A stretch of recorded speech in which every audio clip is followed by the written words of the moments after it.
a Romanos capítulo 4, versículo 13. Amém? Porque a promessa de que havia de ser o herdeiro do mundo não foi feito pela lei a Abraão ou a sua posteridade, mas pela justiça da fé. 14. Porque se os que são da lei são herdeiros, logo a fé é vã e a promessa aniquilada. Vamos fazer uma breve oração ao fundo da nossa abençoada irmã Fabi.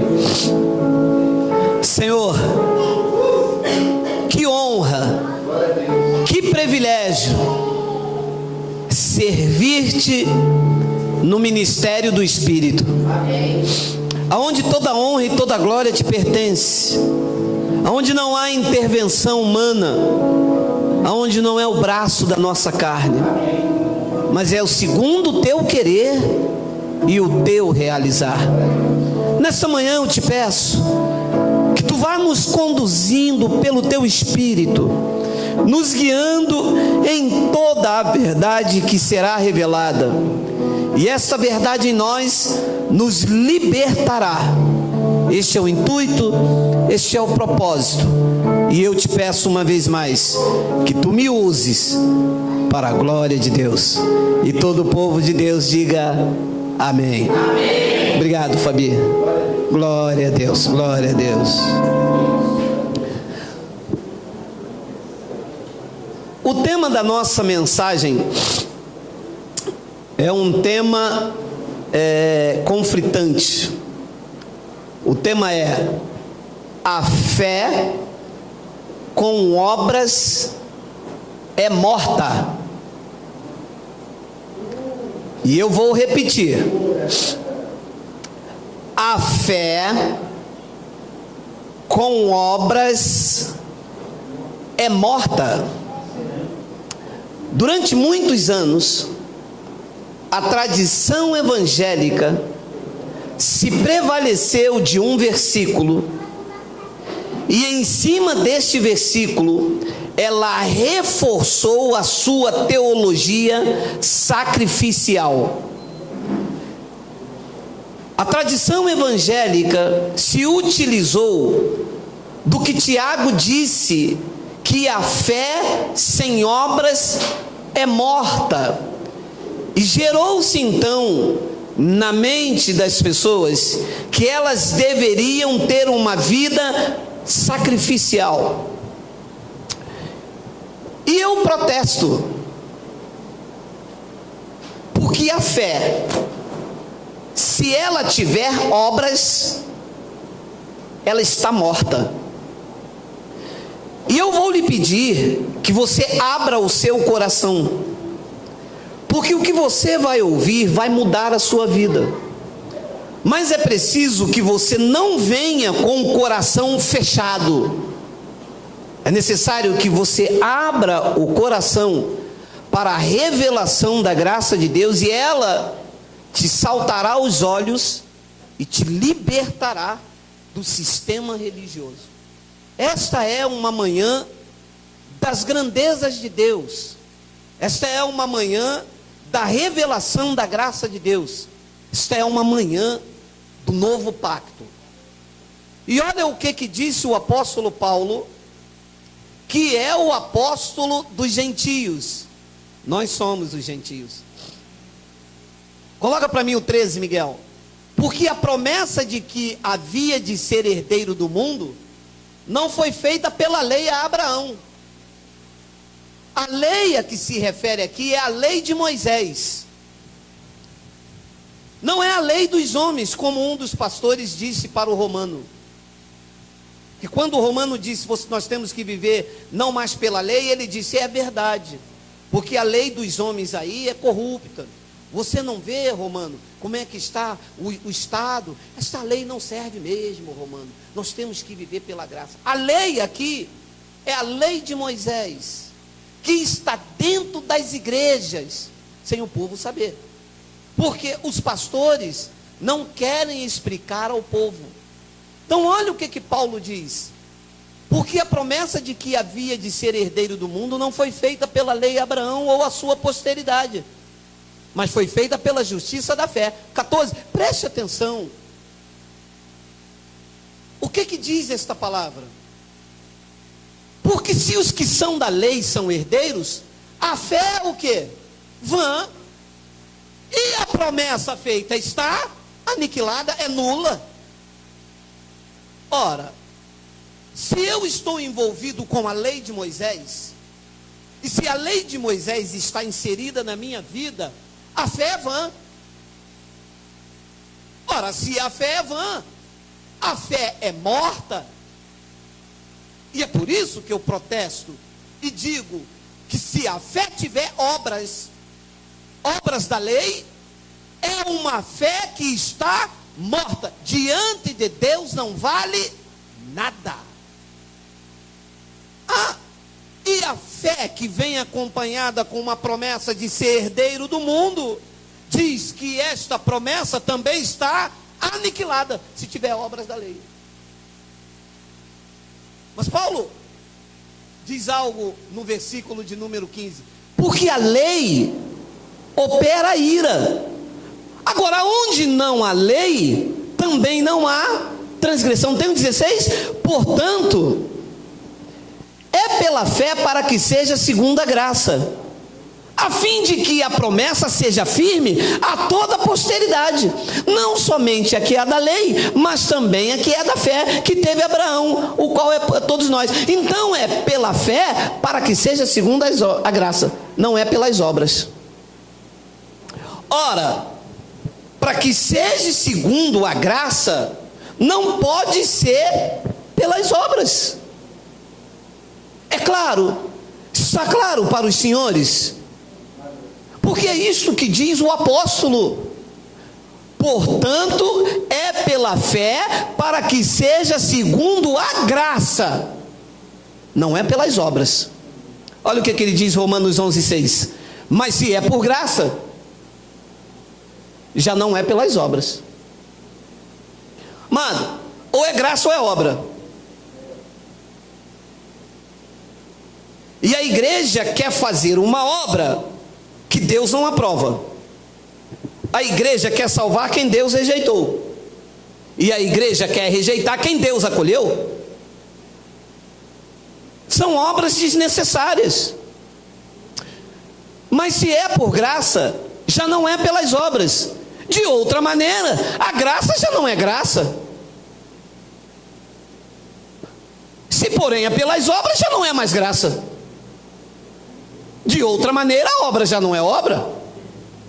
O meu amado, ou é graça, e nós estamos vivendo no tempo da graça, ou é obra.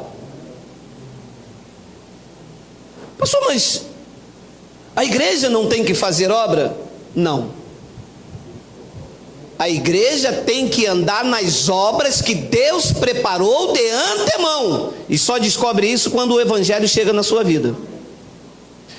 Se você fizer alguma coisa da sua carne, chama-se obra. Deus não recebe. Ué, mas eu aprendi a vida inteira que a fé sem obras é morta. Então aprendeu errado. Porque quem disse isso foi Tiago. E as pessoas têm a infelicidade de achar que isto aqui caiu do céu. Só que este livro não caiu do céu. Este livro passou por épocas, este livro passou por nações. Houve escritores que escreveram só para os judeus, houve pessoas que escreveram só para os gentios, e tem que saber separar isto. Então, se pega tudo que está aqui e aplica na minha vida, não é assim. Eu tenho que saber para quem esse escritor está escrevendo, se isto se aplica para mim nos dias de hoje.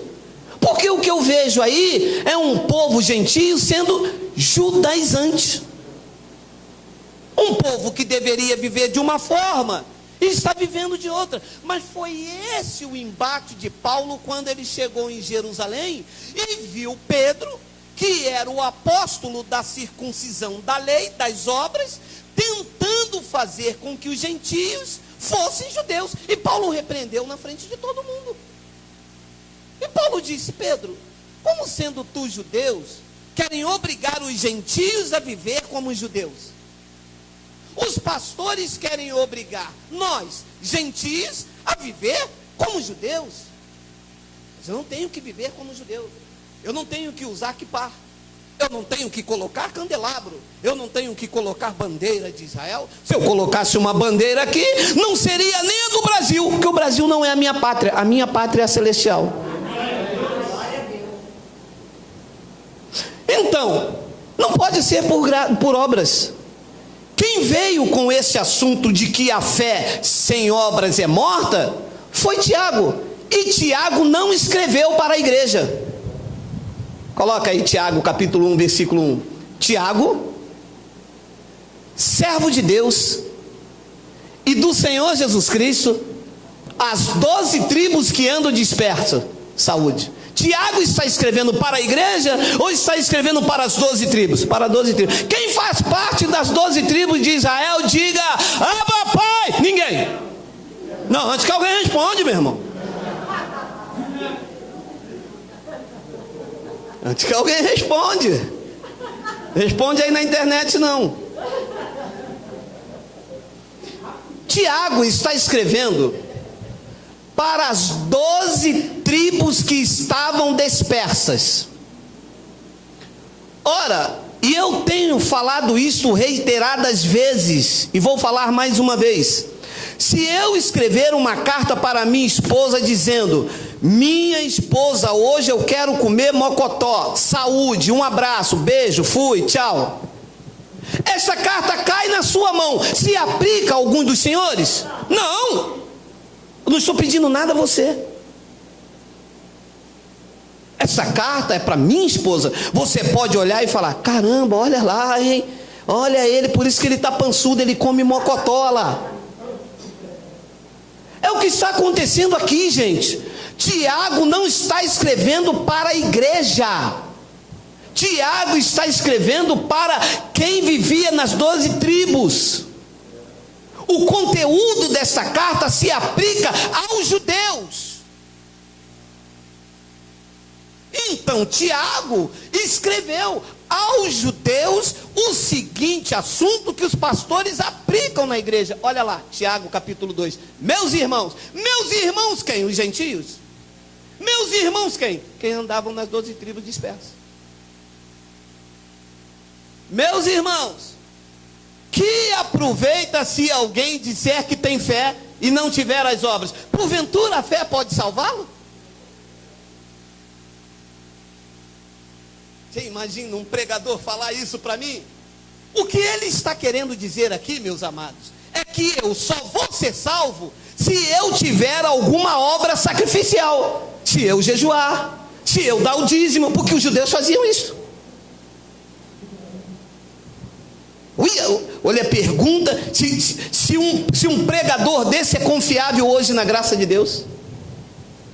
Meus irmãos, que aproveita se alguém disser que tem fé e não tiver obras, porventura a fé pode salvá-lo? Eu vou responder com Paulo, coloca lá. Porque pela graça sois salvos, por meio da fé, e isso não vem de vós, é dom de Deus. 99999, não vem das obras, Tiago, para que ninguém se glorie. Não vem das obras. É que Tiago não conhece a revelação da graça. A graça foi revelada a Paulo, levada ao terceiro céus para nós os gentios, que não vivemos mais de obras meritórias. Não é o meu braço, não é o meu jejum, não é o meu dízimo, não é o meu sacrifício, não é a minha busca no monte, não é a minha busca de consagração. É Jesus, é Jesus, é Jesus, é Jesus, é pela graça. É pelo favor imerecido. Glória a Deus. Graça é favor imerecido. Se eu faço, Ele está em dívida comigo. É isso que o sistema ensina. Você tem que buscar mais a Deus, você tem que fazer um voto, você tem que fazer isto. Isso é um espírito de barganha quebrado na cruz por Ele. Esse espírito de barganha que está dentro da igreja, judaizando a igreja. Não, olha, se você fizer, Deus faz. E vem então a mensagem, sabe, bom time da igreja: faça a sua parte, que Ele fará dele. Ele disse: não, eu não divido a minha glória. As conquistas não são 50% sua e 50% minha. As conquistas são minhas. Eu apresentei o meu corpo como um único sacrifício. Eu lavei a igreja com o lavar regenerador do Espírito Santo. Eu salvei, eu justifiquei. Eu sou o Senhor da igreja. É pela graça, diga Abba,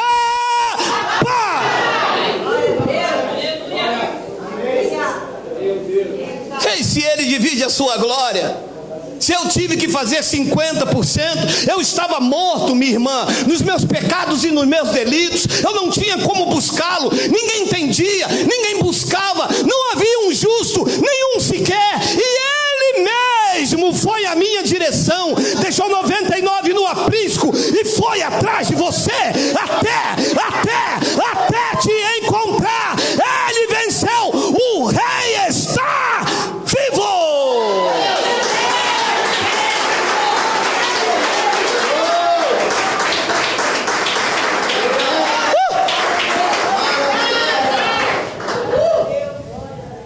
Que vocês vão me dizer, meus irmãos, pregou o Tiago, o que vocês vão me dizer, meus irmãos, se alguém tem fé e não tem obras?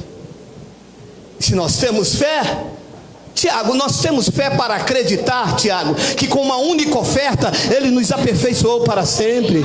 Nós temos fé, Tiago, para acreditar que da palma da mão do Pai ninguém nos arrebata. Nós temos fé para acreditar que Ele imprimiu na mente, no nosso coração, as suas leis. É por graça, Tiago, não é por aquilo que eu faço, é por aquilo que Ele já fez na cruz do Calvário.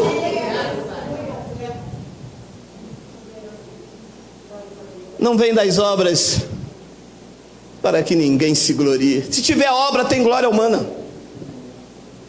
O que se vê aí nos chamados altares são glória humana. E quem vai pregar hoje? Pastor Godofredo. Pastor Godofredo, fogo puro. Você conhece como Godofredo, eu conheço como canela de fogo, unção do coice. Hoje eu não perco. Porque ele foi ao monte, está no azeite. Meu amado, ele pode ser a própria fábrica do azeite galo extra virgem. Se não for o Espírito Santo a falar, nada. Ele pode vir com um barril de 5.000 litros nas costas dele, cheio de azeite. Se o Espírito Santo não falar pela boca dele, vidas não são transformadas. Se ele não estiver em linha com a palavra da graça de Deus, o Espírito Santo não transforma. A igreja não está aí transformada, a igreja está aí humilhada, a igreja está aí enganada, a igreja está aí com homens que não pastoreiam, falseiam.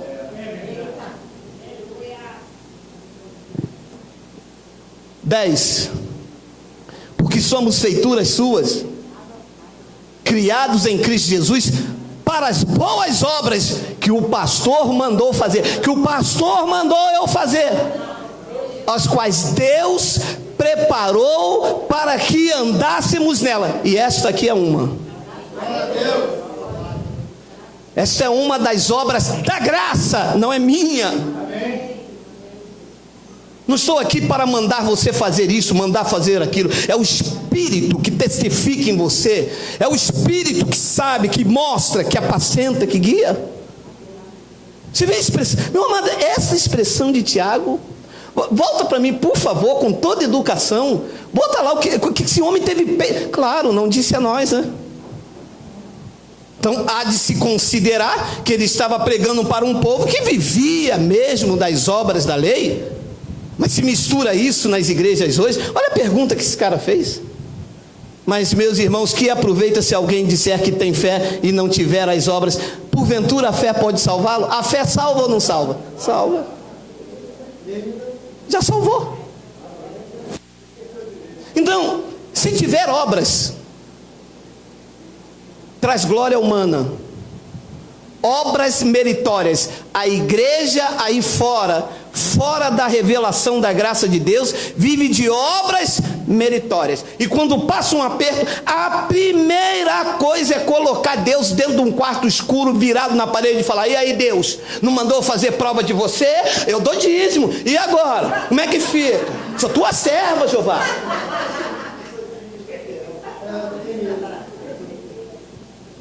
Se pudessem ouvir a voz de Deus, Deus disse: eu não mandei você dar dízimo, quem mandou foi o pastor. Porque essa pressão que você está me colocando na parede está em Malaquias, e Malaquias não está pregando para a igreja, Malaquias está pregando para os judeus. Eram os sacerdotes que estavam roubando a Deus, e Deus está dando uma sentença contra os sacerdotes lá em Israel. E nós não estamos de Israel, nós não somos como Moisés, nós somos gentios, debaixo da graça de Deus. Esta palavra não se aplica a nós, e quando passa um aperto, querem fazer prova de Deus. Deus não se deixa a esse ridículo, meu amado. Você acredita que o Criador dos céus e da terra vai deixar o homem, colocá-lo de frente na parede? Meu amado, eu já coloquei Deus com o dedo em rice quando eu estava debaixo dessa loucura que está aí fora. Eu dei o dízimo, eu quero ver o que o Senhor vai fazer. Eu sou teu servo, terra de Cantarábia. E às vezes eu mudava a voz para dar uma expressão, né? Senhor, oh meu Pai. O trono é quem está falando aí?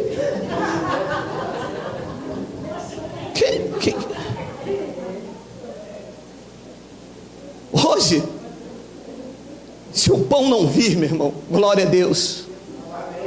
Se o pão vir, glória a Deus também. Você acha que eu vou encostar o meu rei? Você acha que eu vou encostar o meu Redentor? Você acha que vou encostar na parede aquele que me ama, que deu a vida por mim? Por falta de uma carência financeira, por falta de uma carência afetiva, Ele é meu rei, Ele é meu Senhor. O apóstolo Paulo traz uma revelação à igreja de Roma, que está imprimida na minha mente, no meu coração, como revelação para este pacto. Quem és tu, homem, para discutires com Deus? Porventura coisa formada pode falar com o que o fez, porque me fizeste assim? Ele é rei, meu irmão, Ele é Senhor, Ele é soberano. Mas a igreja não aceita por causa das obras meritórias. Porque fez, acha que Deus tem obrigação de fazer. Minha irmã, você não fez a campanha, você não fez certinho, você não fez o teu voto direitinho, Deus tem que responder você, minha irmã. Por causa das obras meritórias. Porque fez alguma coisa, acha que Deus tem que responder. Agora leia comigo, Tito. Não é pelas obras de justiça que houvéssemos feito, mas segundo a sua misericórdia, Ele nos salvou pela lavagem da regeneração e da renovação do Espírito Santo. Olha, esta palavra aqui já desmonta. Não é pelas obras de justiça que houvéssemos feito. Meu filho está no presídio, fiz um jejum aí. Minha irmã, pode ficar tranquila. Deus vai mandar um anjo, vai tirar, vai tirar o processo dele do último. Deus vai colocar aqui e vai cancelar, porque eu jejuei e eu sou vaso de honra. Então Deus é injusto, porque Ele foi lá, estrupou, Ele foi lá, matou. Aquela família vai ser penalizada, porque você cometeu com você uma obra aí, e Deus então vai ser injusto com essa família, e vai tirar ele, e vai livrar. E porque você, meu amado, isto é obra meritória. E Ele está dizendo, não foi pelas obras de justiça que houvéssemos feito, mas segundo a sua misericórdia, Ele nos salvará. Salvou ou não salvou? Diga, estamos salvos. Nos salvou pela lavagem da regeneração e da renovação do culto da igreja X. A renovação, meu irmão, é do Espírito Santo. Grande culto de renovação. Não existe isso. Não existe. A renovação que aconteceu na sua vida não pode ser dividida com o homem. Pastor, eu estou renovado. O pastor botou a mão sobre mim. Pastor, mas eu já saí, pastor. A renovação que aconteceu na sua vida, ouça, homem, mulher, avó, filhos, netos, a renovação que aconteceu, entende, minha irmã, foi do Espírito Santo na sua vida. Não tem glória humana, não tem lugar para homem. Ele não deixou espaço para o homem. Sempre foi ele.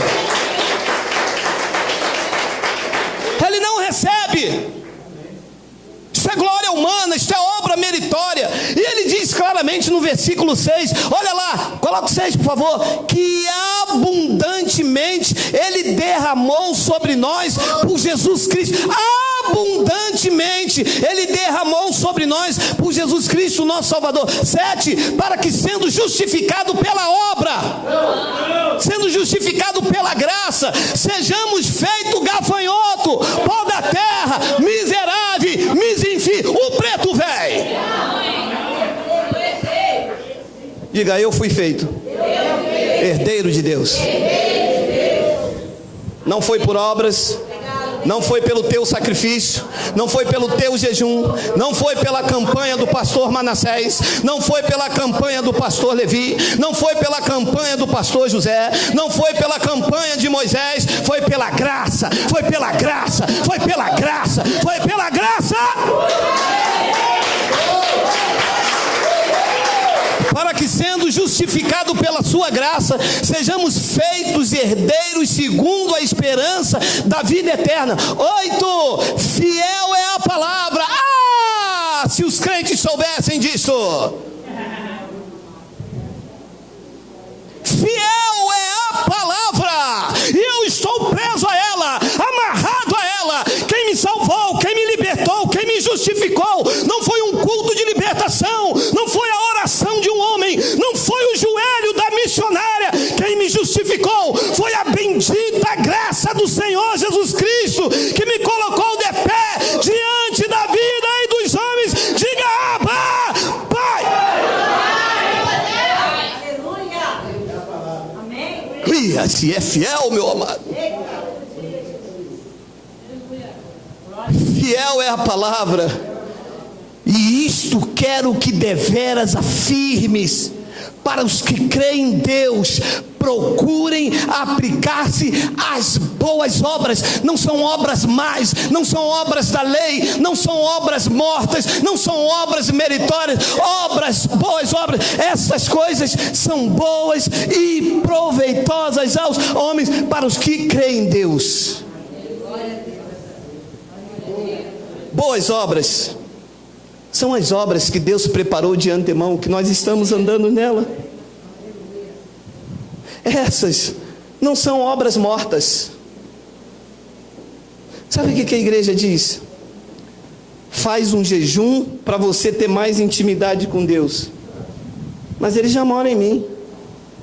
Ora, quem mora em mim já está num nível de intimidade sobrenatural, porque quem mora em mim não me visita. Senhor, visita o teu servo. Ora, se eu moro nele, eu não preciso visitá-lo. Ora, o grau de relação de intimidade está plena. Já pensou alguém chamar ali no portão? Bispo Jaque, oi, visita o teu marido. Eu visito, se ele mora comigo aqui, como é que eu vou visitar ele? A não ser que ele esteja lá no hospital e alguém diga para ela, visita o seu marido no hospital. Mas o meu marido, que mora em mim, não está doente, é o dono da cura. Não está ausente, Ele está presente. Não está longe, não está distante, não está longe de mim. Ele não está lá no monte como se eu religiosamente tivesse que ir buscá-lo. Ele não está distante se eu tivesse que tateá-lo. Ele mora em mim, Ele habita em mim. Eu sou templo do seu Espírito, e quem habita em mim não precisa me visitar. É presença constante, diária,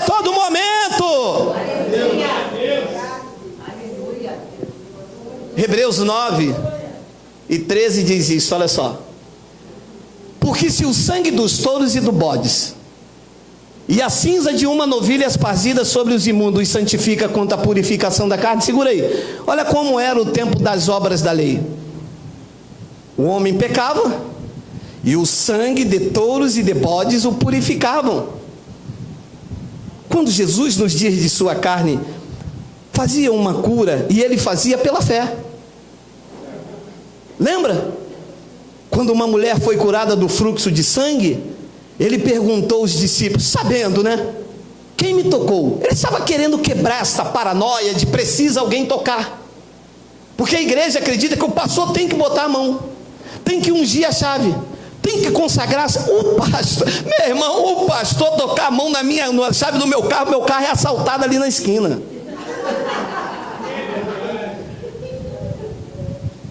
E eles estavam lá e alguém tocou em Jesus no meio daquela multidão.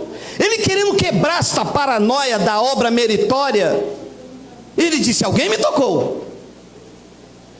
E Pedro disse, como alguém te tocou? A multidão está aí, todo mundo, claro, te tocou. Ele, não, vocês estão no empurra, numa carnalidade, num toque, me pega, não pega. O toque que eu recebi foi o toque pela fé. Alguém me tocou, e eu sei disso, porque de mim saiu virtude, poder. Glória a Deus. E ele olhou então, a mulher estava ali, cônscia do que tinha feito, um toque pela fé, porque há dias antes ela via falando, se eu tão somente tocar nele, eu não preciso de levantar um copo de água, eu não preciso carregar uma fita, eu não preciso ficar, eu não preciso desses mantras, eu preciso apenas dar um toque. E diz que quando ela deu um toque, ele olhou a mulher trêmula, ele disse, mulher,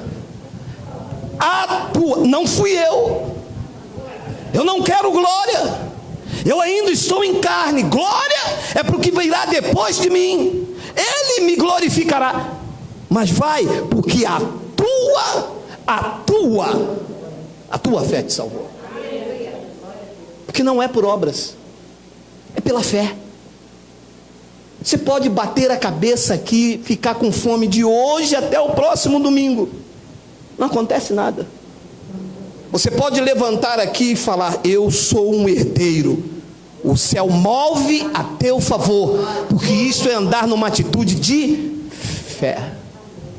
Então ele disse, porque se o sangue dos touros e bodes e a cinza de uma novilha apazida sobre os imundos os santifica quanto à purificação da carne, 14, quanto mais o sangue de Cristo, que pelo Espírito eterno se ofereceu a si mesmo, imaculado a Deus, purificará as vossas consciências das obras mortas, para servirdes ao Deus vivo, purificando a vossa consciência de obras mortas.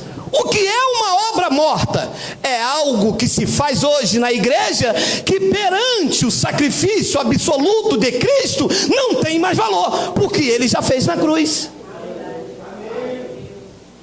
Eu vou fazer um jejum, para Deus ficar perto de mim, Ele já nos reconciliou na cruz.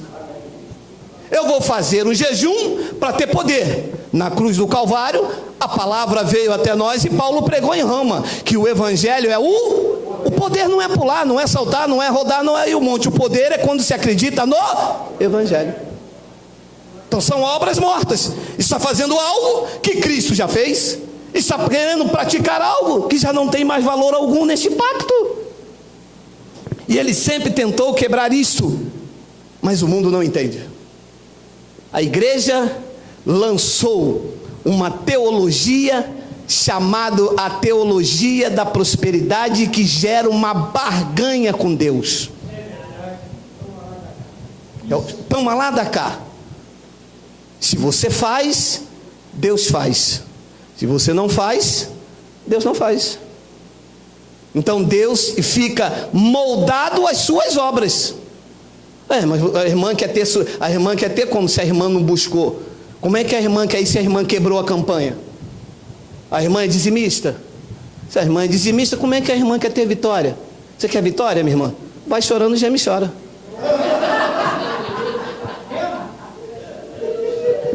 Não é isso? Olha o que disse Jó. Olha essa bomba. Olhem essa bomba. Quem primeiro me deu para que eu haja de retribuir-lhe? Pois o que está debaixo de todos os céus é meu, diz o Senhor. Isso quebra o espírito de barganha. Acabou. Quem primeiro deu a Deus? Não. Eu semeei, né? Eu dei, né? Deus tem que fazer, né? Já era. E você sabe por que Deus não aceitou a oferta de Caim? Porque Caim deu do que já era de Deus. Caim não estava dando nada. Estava debaixo de uma obra meritória. Estava dando do fruto da terra. E a terra é do Senhor.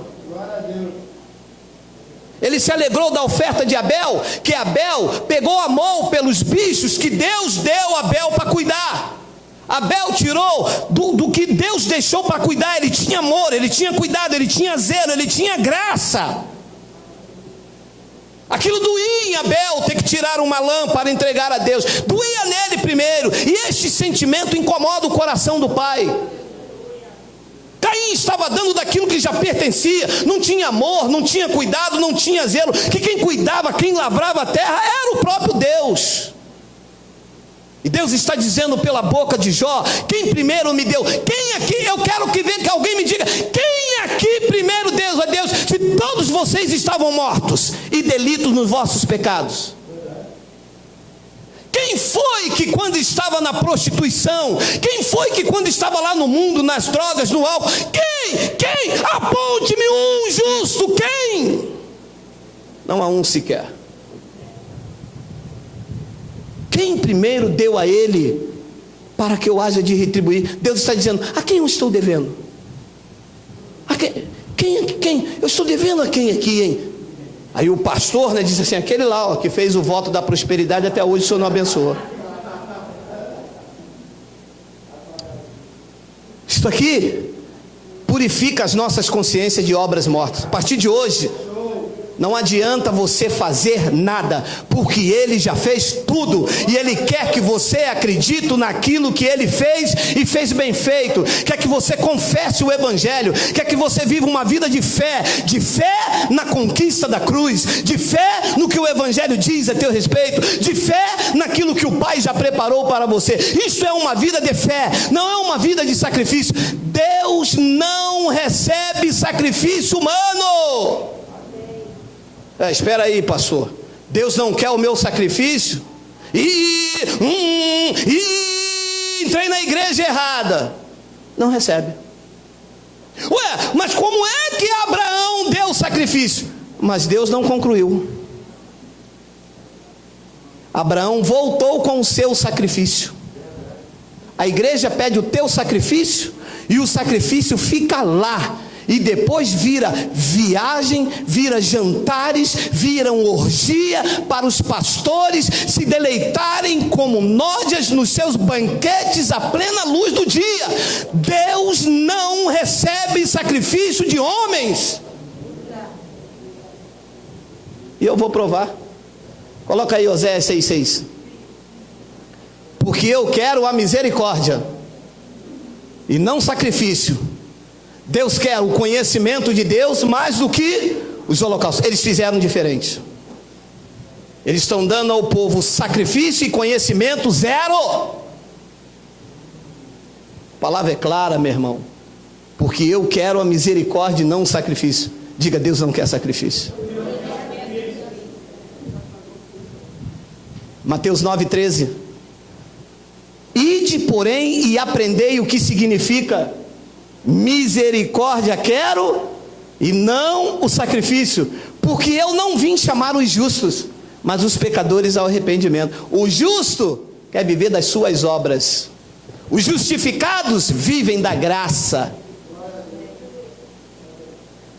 Ide, porém, e aprendei o que significa misericórdia, quer e não o sacrifício. Os pastores estão vivendo do sacrifício das ovelhas. Manda o pastor acordar 5 horas da manhã para trabalhar? Não, eles querem viver da obra. Só que hoje nós estamos vivendo que aqui pastor não vive da obra, porque aqui também não se vive da obra, aqui se vive da fé. Manda o pastor ele viver da fé. Manda ele vir aqui pregar para a gente aqui. Manda ele vir aqui viver apenas da fé.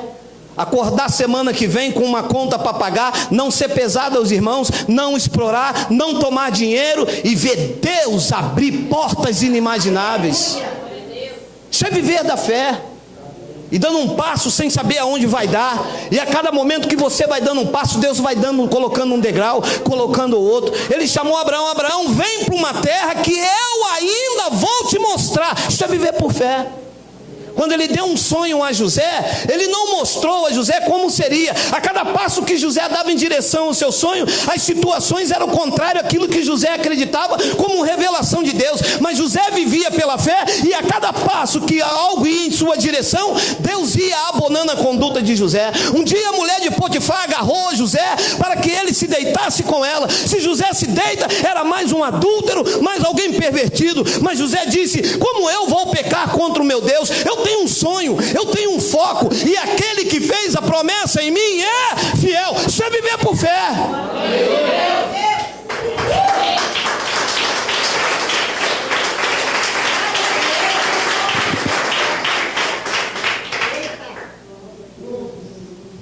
Eu quero te mostrar uma passagem, e eu vou terminar nela. Hoje tem mocotó.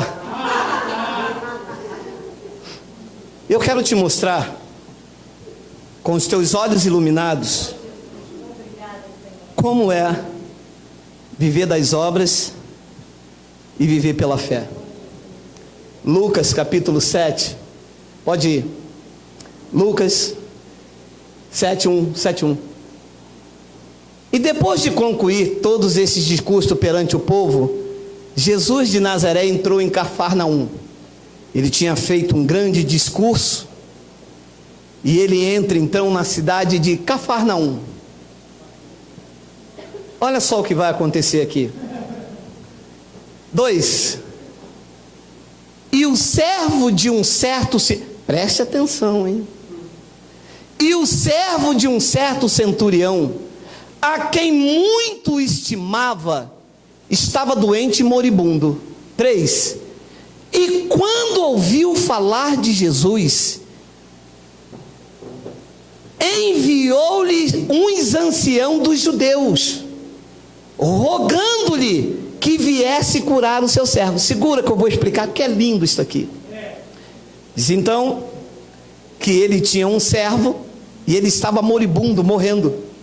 Ele ouviu falar de Jesus. Jesus entrou em Cafarnaum e ele ouviu falar que por meio de Jesus aconteciam muitos milagres. Ele então manda os anciãos dos judeus, aqueles homens que seguiam a lei fervorosamente, aqueles homens que viviam de obras, de sacrifícios. Ele envia estes homens para ir pedir a Jesus para que fosse curar o servo. Olha o versículo 4. E chegando eles junto de Jesus, rogaram-lhe muito, dizendo: é digno de que lhe concedas isto, obras meritórias. Olha, eu vou concluir o 5. 5. Porque ama a nossa nação, e ele mesmo nos edificou a sinagoga. Quando ele envia os anciãos para ir a Jesus, os primeiros pedidos que eles foram fazer a Jesus é apontar o que o homem fez, as obras dele, dizendo: Jesus, tu tem que ir lá curar o filho dele, porque ele é digno que tu faça isso. Olha, ele ama a nossa nação. Olha o interesse. Ele mesmo edificou as nossas sinagogas. Volta 4. E ele é digno de que tu lhe concedas isso. Dignidade humana, obras meritórias. estavam querendo que Jesus fizesse um milagre, não por aquilo que Jesus podia fazer, mas por aquilo que aquele homem fazia por eles. E não é assim, porque não é por obras, é por graça, é pelo favor imerecido. Estavam apontando o que o homem faz, mas não é o que o homem faz, é o que Cristo fez. 5, 6, já li o 6.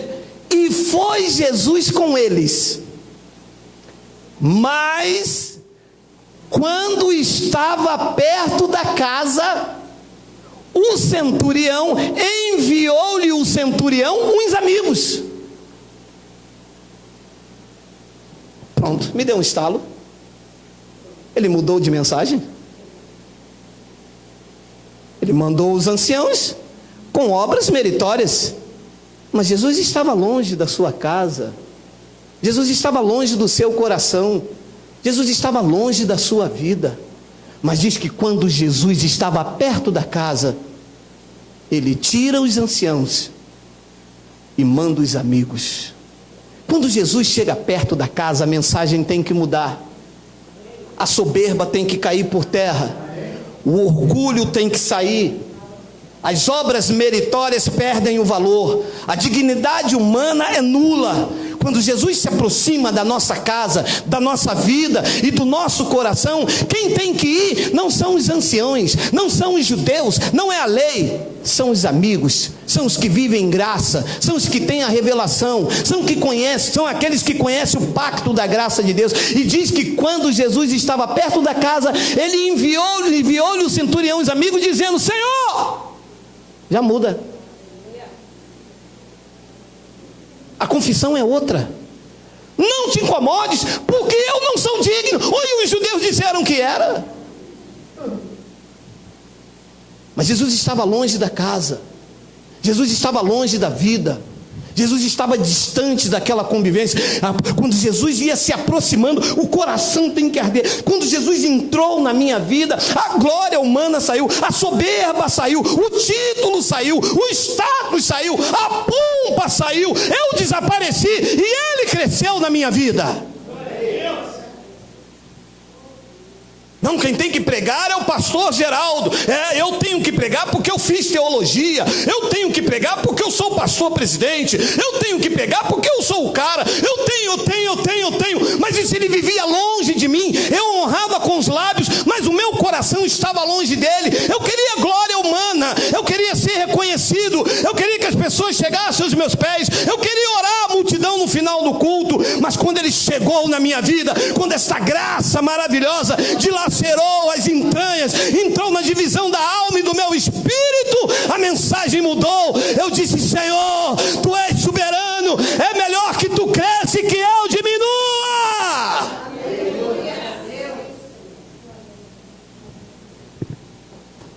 E foi Jesus com eles. Mas quando ele já estava perto da casa, enviou-lhe o centurião e os amigos, dizendo: Senhor, não te incomodes, porque eu não sou digno de que entres debaixo do meu telhado. Você entende a mensagem da graça? Você está ouvindo Deus falar com você? Você está entendendo que nós não temos dignidade, não temos obra meritória? Você está entendendo que não é o que você faz, é o que Ele já fez? Você entende que não é o teu querer, você entende que é o querer e o efetuar dEle. Ele disse: eu não sou digno. Talvez ele podia ter dito: mas eu vim aqui porque eles falaram que você era digno. Não. Eu não sou digno. O meu coração arde, a tua presença me incomoda. A tua presença me constrange a me reduzir. A tua presença me constrange ao meu ser insignificante. Depois ele continua no versículo 7: e por isso nem ainda me julguei digno de ir ter contigo. Dize, porém, uma palavra e o meu criado sará. Uma palavra.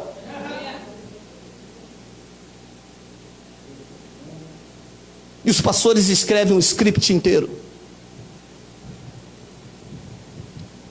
Você tem que fazer isto, Você tem que dar o dízimo, você tem que se batizar, você não pode usar o brinco, você não pode usar batom, não pode ver Faustão. Não, Faustão não tem que ver mesmo. Você não pode fazer isso, você não pode fazer aquilo. E vai daquele roteiro inteiro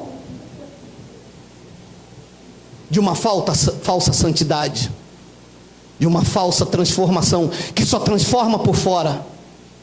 A fofoca continua a mesma, a língua afiada continua a mesma, a falta de amor ao próximo continua o mesmo. Não há mudança interior, não há transformação de espírito, não há vida regenerada, não há uma vida de humildade. É um tapinha nas costas enquanto você pode fazer, quando você não pode fazer é chute. Você vale enquanto pesa, é por aí, até que ele chega perto e faz o coração arder, até que ele entra dentro de você e faz te entender o que é graça.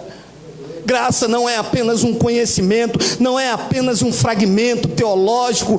Graça é a releitura do Espírito que levou Paulo a entender essas coisas no terceiro céus, e imprime na tua mente que quanto mais você diminui, ele cresce, e quanto mais ele cresce, ele te revela e vai te revelando, porque são águas que vão fluindo para a vida eterna. É um conhecimento que não acaba, é um caminho sem volta em direção ao santo.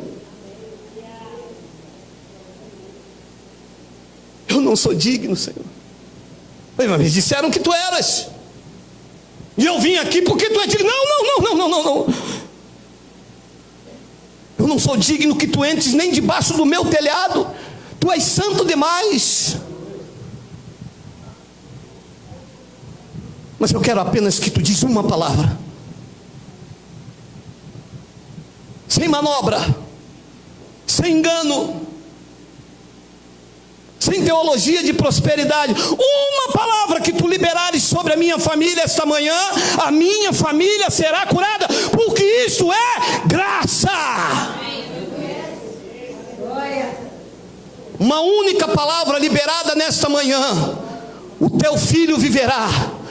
Uma única palavra, as portas do desemprego serão fechadas e a porta da oportunidade se abrirá. Uma única palavra liberada do trono da graça, a cura chegará, e ela chega através dos meus lábios. Recebe. Uma única palavra, receba. É graça.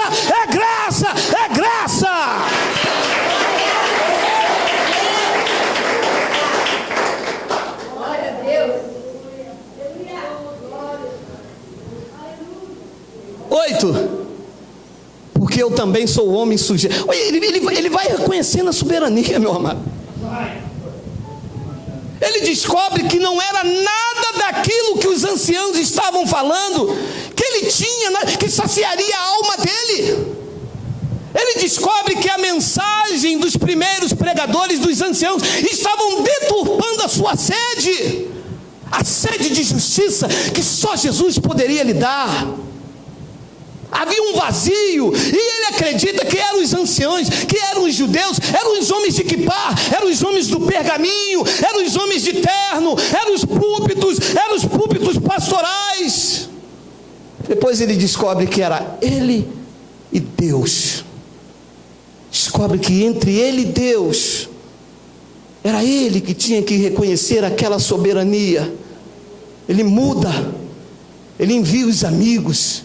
Os verdadeiros amigos estão aqui, pensando como você pensa, acreditando como você acredita, guardando a unidade da fé, em um só Senhor, uma só fé, um só batismo, acreditando em um só mover do Espírito, que é tirar os olhos da nossa ignorância, deixando de acreditar na capacidade humana, na obra humana, na dignidade humana, e reconhecendo essa coisa linda que ele reconhece a soberania. Um centurião romano, porque eu também sou um homem sujeito à autoridade e tenho soldados sobre o meu poder, e digo a esse vai e ele vai, e o outro vem e ele vem, e ao meu servo faz isto e ele o faz. 9, e ouvindo isto, Jesus maravilhoso, o homem deixou Jesus maravilhado. Ouvindo isto, Jesus maravilhoso, e voltando-se disse à multidão que o seguia: eu digo-vos que nem nem ainda em Israel tenho achado tanta fé. Este sim, porque não é por obras. Se fosse pelas obras, Jesus ia encontrar ele cheio de pompa. E aí, bate continência para mim. Sabe com quem você está falando? Eu sou o centurião de Roma. Dobre os seus joelhos aqui, beija as minhas mãos. Meu servo está lá dentro, cura ele. É assim que os pastores fazem com Jesus. Pastor muito cheio da unção, com o seu terno Yves Saint Laurent, com o seu perfume da Cachemire Bouquet. E depois do pastor pregar uma palavra poderosa, o pastor cheio da unção, com seu saquinho de óleo de um lado, com seu sangue, com seu vinho aqui, simbolizando o sangue do Cordeiro. Depois do pastor ungido, cheio do poder do Espírito Santo, Jesus é oferecido no final do culto como um saco de laranja ou como meia dúzia de banana. Quem aí quer Jesus? Quem aí quer Jesus? Eu quero. Toma, Jesus, toma.